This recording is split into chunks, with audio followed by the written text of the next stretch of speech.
Basic programming ল্যাঙ্গুয়েজে আজকে পড়ানো হবে কি না অপারেটরস। কি কি অপারেটরস আছে এখানে আমরা দেখতে পাচ্ছি। Plus sign, add to values, দুটো ভ্যালু যোগ করতে এটা ব্যবহার করা হয়। মাইনাস রয়েছে, সাবট্রাক্ট করতে ব্যবহার করা হয়। অ্যাস্টেরিস্ক সাইন রয়েছে, মাল্টিপল টু ভ্যালুস, দুটো সংখ্যার গুণফল নির্ণয় করতে ব্যবহার করা হয়।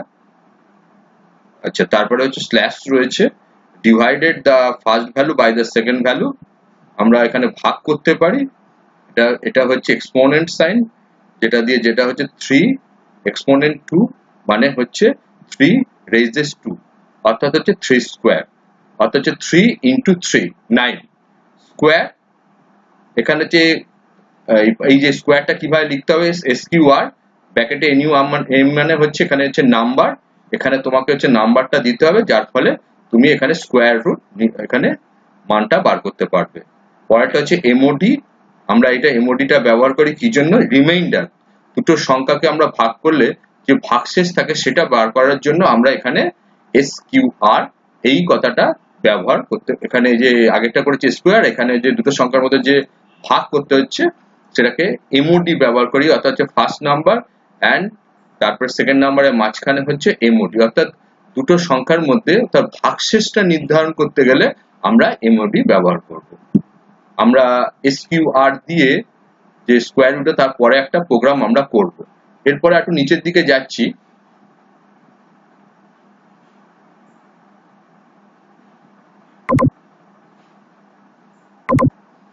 এবার হচ্ছে ডিলিট স্টেটমেন্ট। ডিলিট স্টেটমেন্টে কি হয়, to delete program lines or lines range. মনে করো আমি কোনো প্রোগ্রাম লিখছি, সেই প্রোগ্রামে কোনো লাইন নাম্বারটা ভুল লিখেছি, তাহলে আমরা কি করব, সেখানে ডিলিট করতে পারবো। কিভাবে, সিনট্যাক্স কি বলছে, syntax delete line number, delete অর্থাৎ ডিলিট লাইন নাম্বার দিতে হবে। মনে করো হচ্ছে আমরা লাইন নাম্বার 30 ডিলিট করতে চাইছি, তাহলে 30টা ডিলিট করতে হবে। কমেন্টসে কি বলছে, the line number 1 is the first line to be deleted, অর্থাৎ হচ্ছে কোন লাইনটা তুমি ডিলিট করতে চাইছো সেটা বলবে। বা আমরা এর থেকে একের অধিক লাইনও আমরা ডিলিট করতে পারি, তখন আমরা রেঞ্জ দেবো, মনে করো 20-40, তারপরে 20 থেকে 40 পর্যন্ত লাইনগুলো সমস্ত ডিলিট করে দেবে। নেক্সট স্টেটমেন্ট হচ্ছে edit. Statement, edit statement to display specific line and to position the cursor under the first digit of the line number। অর্থাৎ এডিটেও কি করতে হয়, একটা ভ্যালিড লাইন দিতে হয়, যেটা ওই লাইনটা প্রোগ্রামিং এর মধ্যে থাকতে হয়। মনে করো 10 থেকে 100 নম্বর লাইন পর্যন্ত প্রোগ্রামিং আছে, আমি প্রোগ্রামটা রান করাতে গিয়ে দেখছি যে লাইন নাম্বার 50 তে সিনট্যাক্স এরর দেখাচ্ছে, তাহলে আমাদের কি হবে, লাইন নাম্বার তখন কি হবে, এডিট লাইন নাম্বার 50 দিতে হবে, অর্থাৎ হচ্ছে লাইন নাম্বারটা দিতে হবে এডিট 50। এবার line number is the number of a line existing in the program, অর্থাৎ ওই লাইনটা কিন্তু ওই প্রোগ্রামের মধ্যে কি হবে, অস্তিত্ব থাকতে হবে, নাহলে কিন্তু এই লাইন নাম্বারটার কোনো মূল্য কিন্তু থাকবে না।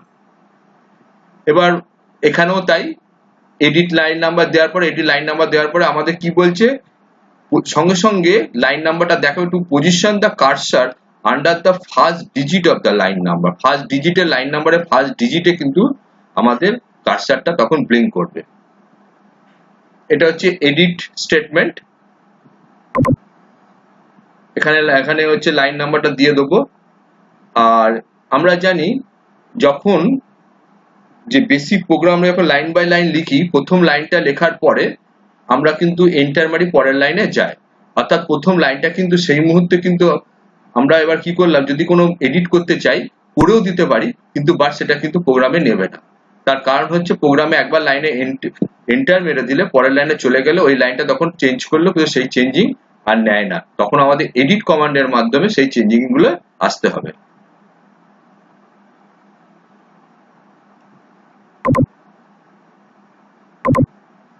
এবার আমরা যে কমান্ডটা পড়াবো, সেভ। আমরা একটা বেসিকে, মনে করো পিসি বেসিকে একটা ফাইল তৈরি করেছি, একটা প্রোগ্রাম লেখা হয়ে গেছে, লেখা হয়ে যাওয়ার পরে আমাকে কি করতে হবে, ডিস্কেটে সেভ করতে হবে। তা আমি তখন দেবো সেভ, সেভের পরে এখানে ফাইল নেম দিতে হবে, ঠিক আছে। আর file name is quoted string that follows the normal ms-DOS naming convention, অর্থাৎ এমএস ডস এর যে নাম রয়েছে অর্থাৎ প্রথমে 8টা ক্যারেক্টার রয়েছে, 8টা ক্যারেক্টারের বেশি এখানে দেওয়া যাবে না। Extension is omitted. আর এই লাইনটা ভীষণ ইম্পর্টেন্ট।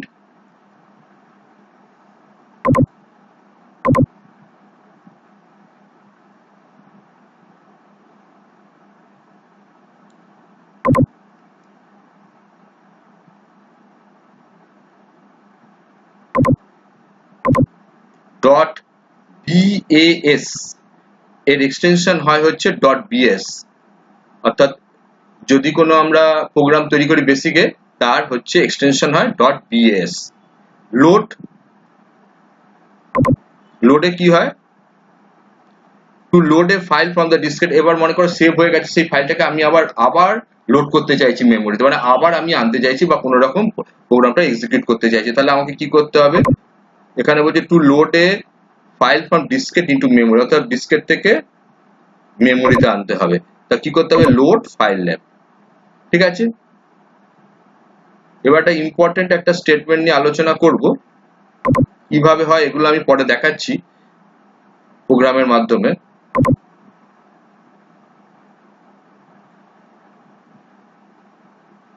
ইনপুট,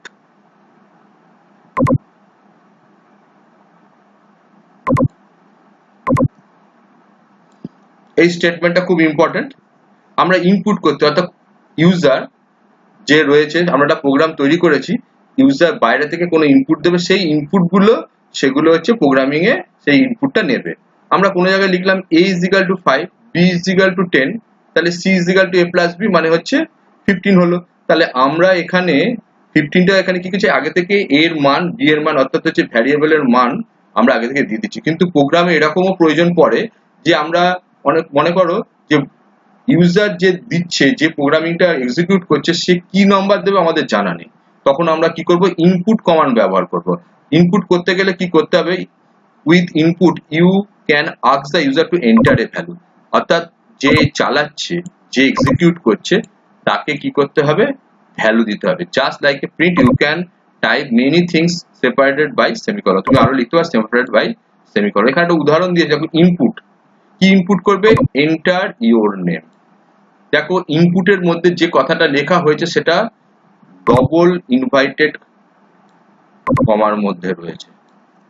মাইন্ড ইট, এটা কি, ডবল ইনপুটের পরে যে স্টেটমেন্ট, ইনপুট স্টেটমেন্টের পরে যা লিখতে হয় সেটা হচ্ছে কিসের, ডবল ইনভাইটেড কমার মধ্যে লিখতে হয়। এবার দেখো input enter your name, semicolon বলেছে, সেমিকলন ব্যবহার করতে হয়, এই যেখানে লেখা আছে দেখো এখানেও সেমিকলন ব্যবহার করা হয়েছে। আর নেম ডলার, এটা একটা ভ্যারিয়েবল, কিন্তু ভ্যারিয়েবল হলেও দেখো পাশে ডলার আছে, তার মানে হচ্ছে এটা হচ্ছে স্ট্রিং ভ্যারিয়েবল। অর্থাৎ সবসময় এটা যদি আমরা যদি ইনপুটে দিই, তাহলে এটা সবসময় কোনো সংখ্যা হবে না, এটা কোনো ক্যারেক্টার হবে। অর্থাৎ এখানে নাম তো কখনো সংখ্যা হতে পারে না, সেই জন্য এখানে ডলার ব্যবহার করা হয়েছে। এইগুলো মোটামুটি এই ধরনের কমান্ড গুলো আমরা এখানে এই স্টেটমেন্ট এগুলো ব্যবহার করলাম। এবার আমরা কিছু প্রোগ্রামের দিকে যাব, একটা প্রোগ্রাম আমরা করব।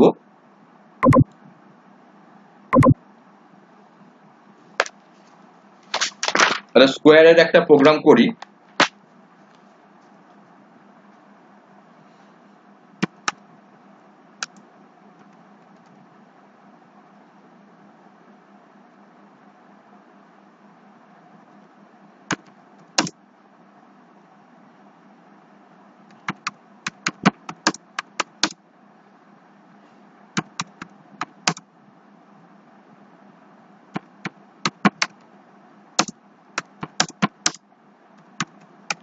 আমরা প্রথম লাইনে কি করলাম, 10 rem ব্যবহার করেছি program to find square of a number, আমরা কোনো সংখ্যা স্কোয়ার আমরা বার করব। কিভাবে করব, একটা ইনপুট দিয়ে এরকম দেখব। লাইন নাম্বার 20 তে আমরা ইনপুট স্টেটমেন্ট ব্যবহার করছি। ইনপুট দেখো বলেছিলাম ডবল ইনভাইটেড কমার মধ্যে লিখতে হবে, এখানে লিখলাম এন্টার দা ভ্যালু, তারপরে কি দিতে হবে, সেমিকোলন, এখানে আমরা এক্স দিলাম। এক্সটা এখানে কি, এক্সটা এখানে যে ব্যবহার করেছি, এক্সটা এখানে হচ্ছে ভ্যারিয়েবল, ঠিক আছে, এই ভ্যারিয়েবলের মানটা ইনপুটের মাধ্যমে দিতে হবে। এখানে একটা ভুল করে রাখা আছে, কেন ভুল করে রাখা আছে সেটা আমি পরে দেখাচ্ছি। লাইন নাম্বার 20 তে আমরা এখন এখানে কিছু ঠিক করলেও কিন্তু ঠিক হবে না, সেটা আমরা পরবর্তীতে দেখাচ্ছি ঠিক কি করতে হবে।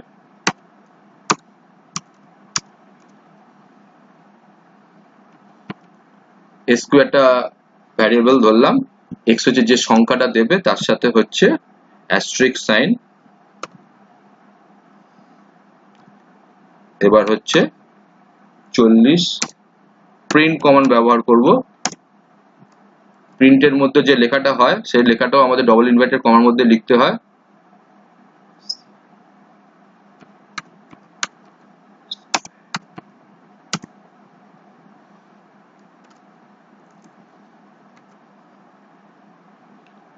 এখানে যে ভ্যারিয়েবলটা যে sq ধরা হয়েছে ওই মানটার ওখানটা x এর সাথে x গুণ করলে কত হয় সেটা এখানে স্টোর হবে।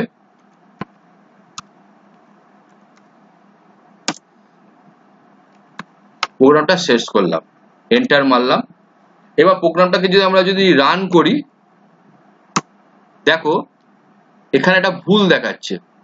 কি ভুল দেখাচ্ছে? লাইন নাম্বার 20 তে বলছে সিনট্যাক্স এরর, মানে ভুল আছে। কি ভুল আছে আমরা এবার এখানে সেটা ঠিক করব।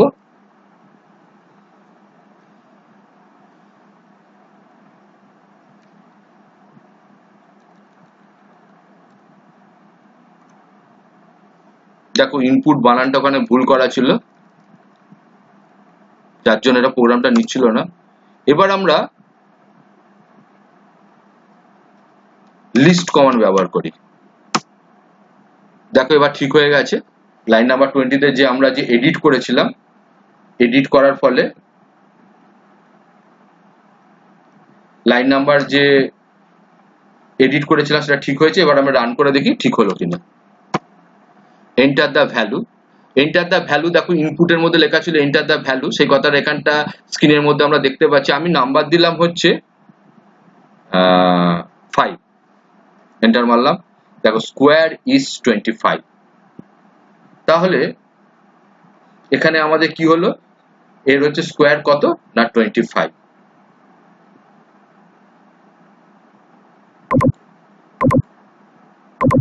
কয়েকটা জিনিস দেখো এখানে, যেমন তার মানে আমরা কি ব্যবহার করেছি,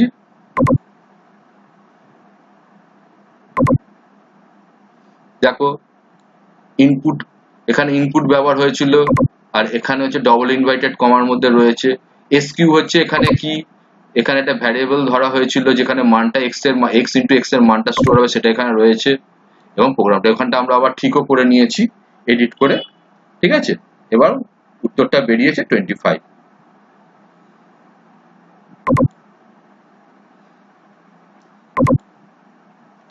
এইবার আমি এখানে এই প্রোগ্রামটাকে আমি কি করব, সেভ করব।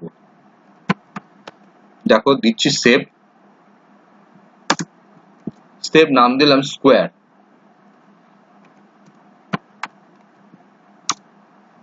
দেখো যখন কোনো ফাইল সেভ করতে হবে তখন কিন্তু এইরকম একটা ডবল ইনভার্টেড কমা দিয়ে তারপরে নামটা দিতে হবে, সেভ হয়ে গেছে। এখানে এখন সেভ হয়ে আছে।